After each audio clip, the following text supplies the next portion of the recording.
साया कैसे बनता है? टॉर्च की रोशनी के सामने किताब या हाथ जैसी कुछ चीजें लाएं। दीवार पर उसका साया बनेगा। किताब या हाथ जैसी कोई चीज जब रोशनी के रास्ते में आती है, तब रोशनी उनके आर पार नहीं गुजर सकती। इस वजह से उस चीज के पीछे दीवार या जमीन पर उस चीज का काला साया बनता है।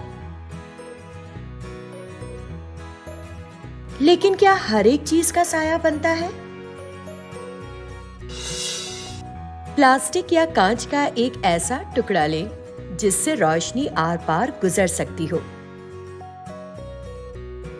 अब उस टुकड़े को टॉर्च की रोशनी में पकड़ें। क्या उसका साया बनता है? इस कांच या प्लास्टिक के टुकड़े से तकरीबन तमाम रोशनी आर पार गुजर जाती है और थोड़ी सी रोशनी रोकी जाती है। रोकी हुई रोशनी की वजह से दीवार पर हल्का सा साया बनता है या कभी-कभी कोई साया नहीं बनता। जो चीजें रोशनी को अपने अंदर से होने कर गुजरने देती हैं या जिन चीजों के आर पार हम देख सकते हैं, उन्हें शफ़ाफ़ अशिया कहा जाता है, अंग्रेजी में ट्रांसपेरेंट। जैसे चश्मे में लगा कांच का टुकड़ा। और जिन चीजों से रोशनी आर पार नहीं गुजर सकती या जिन चीजों के आर पार हम नहीं देख सकते, उन्हें गैर शफ़ाफ़ अशिया कहते हैं, अंग्रेजी में ओपेक। जैसे किताब या हमारा हाथ।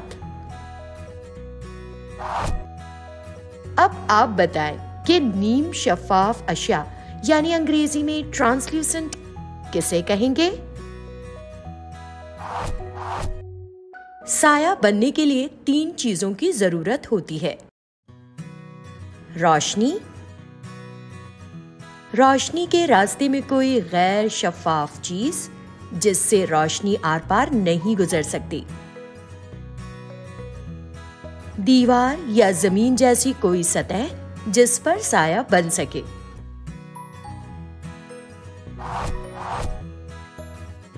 शफ़ाफ़ अशिया का साया या तो नहीं बन पाता या हल्का सा साया दिखाई देता है, जैसे कांच का टुकड़ा।